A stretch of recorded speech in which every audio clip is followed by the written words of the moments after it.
You just don't get it because you don't use your head. You never seem to grow up, do you? I've been oppressed by my mother-in-law at every turn. But I've made a decision. Quietly, yet surely, I'll have my perfect revenge. Why do I have to put up with such unreasonable things?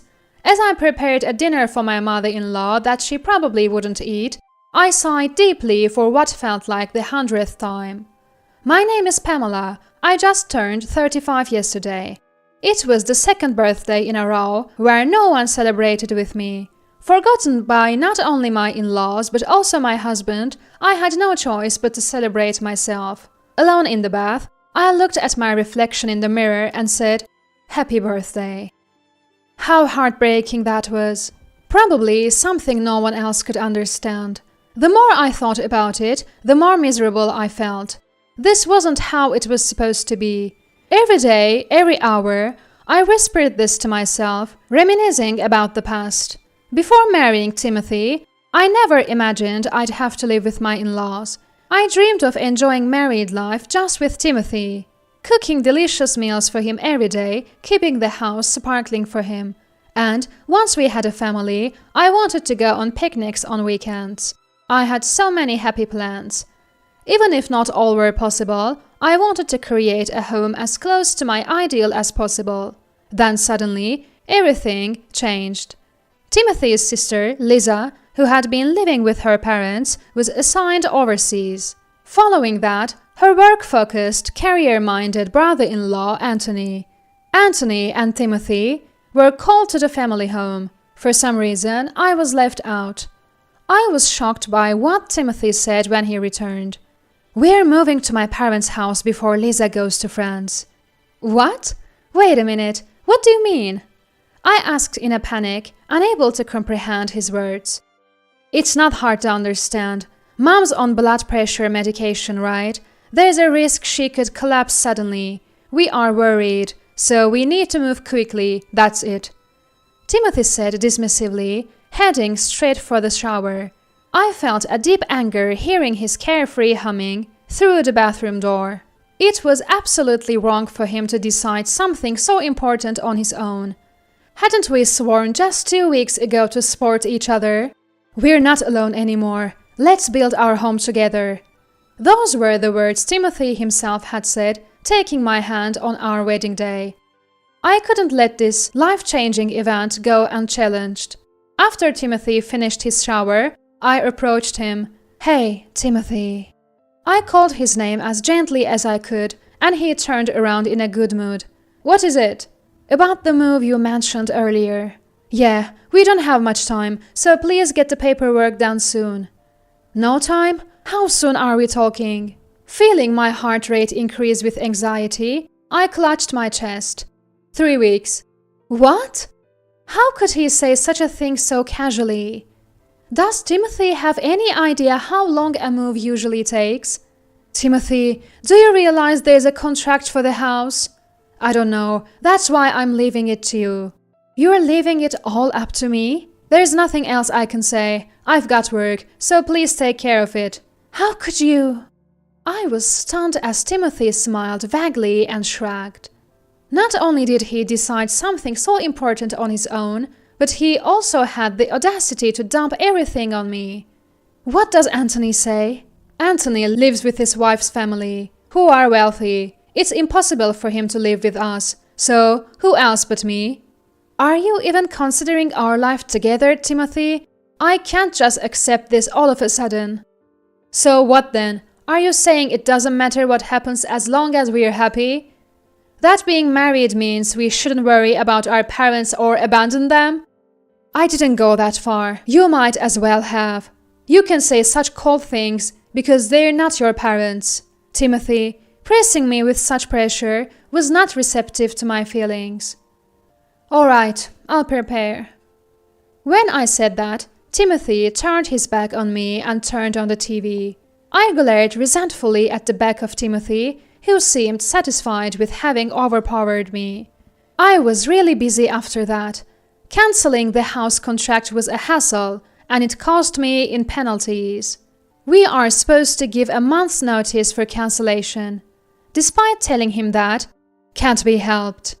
Timothy just dismissed it. Originally, I was renting the apartment we were living in until we found a new place. I was the one on the contract. The rent was withdrawn from an account in my name, so it would be me who would have to pay the penalty for early termination.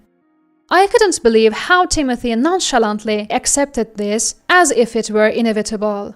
No matter what I said, Timothy would turn it around and make me out to be the bad guy. He justified himself, believing anything else to be wrong, making it impossible to reason with him. I really wanted Timothy to reconsider living with his parents. I wished he would prioritize our newlywed life, but my wish remained unfulfilled. And we eventually moved. I had hoped that, moving in as a replacement for Lisa, we would be warmly welcomed. Even though we were newlyweds, I naively expected gratitude for living with them. But I was wrong, and I realized in that day. First things first. Jessica, my mother-in-law, called me to the living room and started. Don't get any ideas just because you're living with us now. You're not changing your status. Lisa is number 1, Anthony is second, and you guys are third. Don't even think for a second that living with us makes you important. I understand. Trying to suppress my frustration, I replied with a trembling voice. You may not know much since you're newly married, but you are my son's wife, not my daughter, remember that. Oh, it felt like being hit in the head with a hammer. I was so shocked I couldn't find the words. Make sure you live without making any blunders, understanding your place well. With that, Jessica went back to her room. As for me, I sat there, unable to move, not fully grasping the meaning of her words. From then on, my life became a series of hardships. No, a series of days filled with constant worries. The way you wash dishes is wrong, isn't it? They seem to smell fishy. Even though my mashed potatoes turned out delicious, she grimaced and dumped them in the sink. Ostentatiously, Jessica reapplied detergent to the sponge, scrubbed vigorously, rinsed, and then refilled the dish with mashed potatoes herself. What's with this meatloaf gravy? The amount of salt is all wrong. You've ruined the sauce. Do you even know how to make gravy properly? Muttering, it's too spicy, Jessica spitefully drank cup after cup of coffee. Pamela, your long hair sheds too much. It's unpleasant. Use the shower last. When I finally entered the shower room last, it was in such a state that I couldn't even think of using it. Don't you know how to clean, or do you want me to vacuum the dust? Despite never lifting a finger herself, she followed me around, constantly criticizing my cleaning. Please wash your laundry separately from ours. I was at a loss, treated like a moody teenager, believing that someday Timothy would stand up for me, yet I kept enduring. But Jessica never revealed her true self in front of Timothy. Of course, Timothy had no clue what I was going through. I tried revealing Jessica's misdeeds a few times, seeking help, but Timothy responded skeptically. Did Mom really say that? I couldn't make this up. But he simply wouldn't believe me. Rather, maybe you're just fed up with living together and making things up. Don't paint Mom as the villain. Timothy glanced at me with utter disdain. No matter how much I despised Jessica, she was still Timothy's mother. I wasn't fabricating stories to trap her. I thought Timothy would believe me. I wanted to believe I was still loved. But just handle things without causing trouble. It's me who suffers if anything goes wrong. His response was the exact opposite of what I hoped for. That's when I realized, for anyone, their parents are absolute. Their sense of normalcy is rooted in what their parents taught them. What their parents say is always right, and what others say is out of the norm. My sense of normalcy was not the same as Timothy's. Realizing this, I despaired completely. Mark, my father-in-law, was completely dominated by Jessica and would quickly avert his eyes when they met mine. That meant, in this house, I had no allies. I could hear the sound of my heart breaking, and I gave up everything. Then, the conversations with Timothy decreased. He started coming home late under the pretext of work, and even began going on business trips. "You've never had business trips before. What's going on?" When I asked anxiously, he snapped, "It's natural with more clients. Don't interfere with your husband's work." Eventually, I transformed into a mere housekeeper living in this house, no longer Timothy's wife, nor the wife of the son of this house. As I showed less emotion, Jessica's attacks became more severe. Tiring of berating me alone, she started ridiculing me in front of the neighbors. "My daughter-in-law is really clueless. I have to teach her everything from scratch, or else I can't even introduce her to anyone. Just hope she doesn't embarrass Timothy. I wonder why he didn't marry someone more competent. Poor Timothy." She would tell the neighbors, igniting the typical mother-in-law and daughter-in-law conflict gossip. "Jessica, I don't know what to do anymore." Even as I appealed in tears, "You don't understand because you don't use your head. You never seem to grow up." She would say that without offering any solution. Day by day, I grew more bitter, and Timothy continued to pretend not to notice for 2 years. Despite enduring such pain for so long, here I am, still preparing Jessica's meals. Is this what my life should be? At 35, I found myself pondering this. Until now, I've always thought I hated this life. I wanted to escape, to be saved. Such conservative thoughts, but maybe turning 35 makes you think differently. I have to change myself. I must carve my own path. Once that thought took hold, I couldn't continue living a life of oppression. "Timothy, please, let's leave this house together." That night, when Timothy returned late from work, I asked him without preamble. "What are you talking about all of a sudden? You can't just do whatever you want." He sighed deeply, showing no sign of taking me seriously. "I'm really at my limit, understand that." "You always do this, always focusing on the negatives, never seeing the positives. That's why you talk about being at your limit so easily." Easy? He never even tried to understand what I'd endured for 2 years. "You're the one who's saying it's easy." Timothy seemed taken aback that I fought back.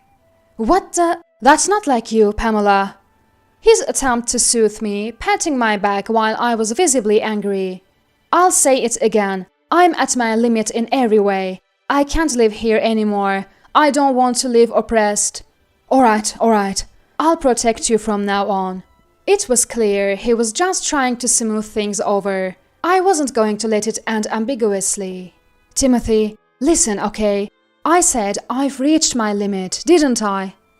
As I closed the physical distance between us, I told Timothy all the reasons for my limit. The next morning, fortunately, Timothy had a day off, so we called his parents. "Mom, Dad, we've decided to leave this house." Timothy told his parents. "What are you saying all of a sudden? You can't just decide something like that." Jessica vehemently opposed, upset about losing both her stress relief target and housekeeper. "That's only natural." "It's sad and worrying to not be able to be near you, Mom, but I want to make it with Pamela." "It's because of Pamela, isn't it? That's why you're saying this all of a sudden." "No, it's not like that." As Timothy started to falter, I interjected. "Timothy, did I say something wrong?" Frowning sadly, I spoke, and Timothy hurriedly placed his hand on my back. "No, Mom, it's me. I, as a husband, want to be with Pamela." No matter what Timothy said, Jessica would not be convinced. However, we stood our ground, and a month later we successfully moved out. On the moving day, in front of everyone, I said to Jessica, "I will never forget what you've done to me, Jessica. This is a declaration of estrangement. I wouldn't return here ever again." It was a declaration born from such resolve. As for us afterward, despite Timothy having neglected me for so long, he started to overly fuss over me. I started working, and suddenly everything was reversed. It has been 3 years since we left that house. Initially, we were inundated with calls every day. I made sure Timothy promised not to divulge our new address, and it seems he's kept that promise. Well, that's only to be expected. Timothy was constantly harassed on the phone with demands to come back, bring Pamela back, but they eventually gave up. Now, it seems he only keeps in touch with them. Maybe that's why. I might have been too complacent. Dad and Mom contacted me. Timothy timidly informed me of the rare communication from his parents. Is that so? I responded monosyllabically while taking off my jacket, just returned from work. You know about Mom's car accident, right? I don't know. Did I hear such a story? I told you, remember it, it's important. Timothy raised his voice, and I glared back, making him choke on his words. Apparently, she is left with severe after effects. She has been diagnosed with left side paralysis and needs care. Oh. And they want us to come back and help. Why? It's hard alone. They need a caregiver. I want to do my filial duty. Timothy's words were impassioned, almost suffocating to listen to. She raised me. She's important. I want to support her. Be there for her, please. I couldn't bear to hear any more, so I suggested we visit his parents' house for the weekend. Jessica, who kept mistreating me, is now a care recipient seeking help. How will Jessica, who hasn't seen me in 3 years since I declared estrangement, greet me? How will I face her? What should I say? While I was pondering all this, the weekend arrived quickly. I found myself standing in front of the house I swore never to return to. Dad, Mom, I'm home. Timothy left me behind and quickly entered the house. I followed reluctantly, but the house felt different. The corridor, once polished to a shine, was now slightly dusty. As I stepped into the living room, my eyes met Jessica's, seated on a large armchair. You finally came, Pamela. I've contacted you so many times. How heartless to not visit even when your parents are in such a state. Jessica, whom I hadn't interacted with for 3 years, greeted me with abuse. You have no idea how hard it's been for me, how much I've suffered. She seems to think I've come to seek forgiveness, her choice of words as domineering as ever. And as usual, Timothy and Mark do nothing to defend me. Well, it's fine. I'll forgive you. Forget the past and come back. I'll teach you once again what it means to be a son's wife. Today, I realized, Jessica not only wants me to care for her, but also to take on all the household responsibilities. And judging by the reaction, Timothy knew too. You can't refuse. You're the wife of this house's son. If you even think about refusing, I'll make you divorce Timothy and leave immediately. Jessica's final words made me feel a sense of clarity. Oh dear, you finally said it. I took an envelope from my bag and handed it to Jessica. What's this? This is a divorce application form, already signed. I'll grant Jessica's wish and divorce you. What did you say? Surprised by my words, Jessica snatched the envelope away, but I grabbed it back, slipped it into my bag, and stood up with a defiant smile. I'm going to file this now. Wait, don't do that. Mom, how could you say such things to Pamela? Timothy tried to cling to me in panic, but I forcefully pushed him away. By the way, the apartment we're living in now is mine. I bought it and have been paying the mortgage. It's in my name. So I'm giving it back to you, Timothy. You said you were worried about Jessica and wanted to take care of her, to be a good son, so I'm sure you'll do just fine. I repeated Timothy's words from that day. And, by the way, he is currently unemployed and penniless. What do you mean? As Jessica's face turned pale, I smiled at her. Back when we were living here, Timothy was cheating on me, hiding in the shadows. I was so shattered at that time that I couldn't do much, but I agreed to overlook the affair and social repercussions on the condition that he leaves the house with me. At first, we lived in a small apartment, but once I got a job, I quickly rose through the ranks, easily surpassing Timothy's salary. That led to his depression, and he eventually quit his job. How could you do such things that drove Timothy to the edge? I don't know. He drove himself to ruin. He was truly worthless. Maybe it was the way he was raised. How dare you say such things? You're the worst daughter-in-law. I don't want to be called the worst by you. To me, you all are the lowest. The three of you have a good time together. I'm going back to being a stranger. Wait, Pamela, don't leave me. Timothy clung to my feet, and I looked down on him with contempt. I won't thank you for anything. You and your family will be a shameful experience in my life. I filed the divorce papers right after leaving the in-laws' house. I am now free from everything. I later heard that, unsurprisingly, Timothy couldn't manage the caregiving, and without any income, he couldn't afford a care home. His siblings stayed away from the family home, the neighbors shunned them, and they were forced into a lonely and miserable existence. I made the right decision to divorce at that time. Clicking my heels, I started walking towards a new life.